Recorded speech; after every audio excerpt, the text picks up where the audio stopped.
Hello, I'm John Dickerson. We're following breaking news. The jury has reached a verdict in the trial of the armorer for the movie Rust. Hannah Gutierrez-Reed is charged in connection with the shooting death of the film's cinematographer. Let's watch. Thank you so much for being here. It was a long trial. People may want to talk to you. This has been pretty much a lot of publicity, and you don't have to. Okay, so you can just simply say, I do not wish to talk, and move on. And if anybody bothers you, we've really tried to protect your privacy. If anybody bothers you, simply call my division, and we'll figure out what to do. But you also may talk. Okay, so it's entirely up to you. Okay.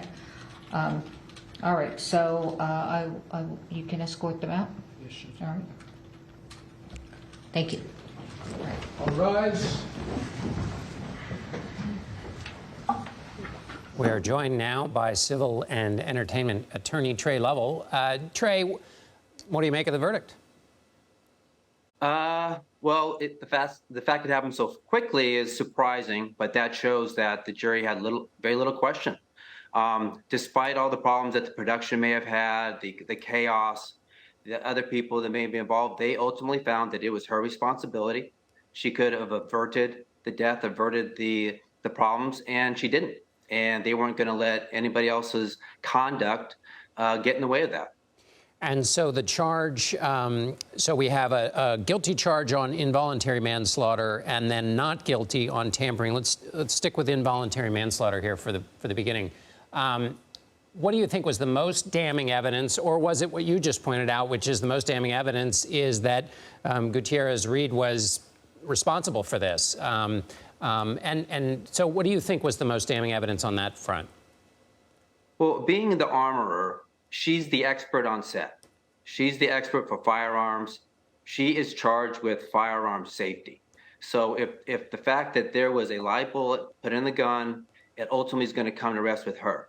Even if there was chaos on the set, even if live ammo came through somebody else, even if she was rushed, the jury still found that she was in a position to have averted the problem and avoided it. So I think probably the most damning evidence is that since it's her job to make sure the gun was safe, she could have, and she didn't. And it kind of came down to that. And what kind of penalties are we thinking about here, possibly, for involuntary manslaughter? Well, it looks like it's a maximum of 18 months in prison. Very little likely that she'll get that. She's a young gal; it's her first offense. But that could be the maximum. She was facing about 3 years had she been convicted of the tampering with evidence charge. But she got away from that. So she's looking for a maximum of about 18 months. And what is your view about how this might affect Alec Baldwin's case in this matter? Some may think it brings him one step closer to possibly being found guilty, but his is a different case. He's an actor on set. He's entitled to rely on the expertise of the expert on set regarding gun safety, and the fact that he was handed a gun and told it was safe. Really wasn't his fault. And so what his side's going to do is they're going to present a couple of different angles. First, as an actor, it was not his job for set safety. He's entitled to rely on an expert. He did. They said he didn't do anything wrong. And second, from the production side, trying to hold that, hey, he was a producer, thus it was his job to ensure set safety. His side's gonna distance him from that argument, saying, hey, he's an actor. He's given a credit as a producer. He had nothing to do with actual production management.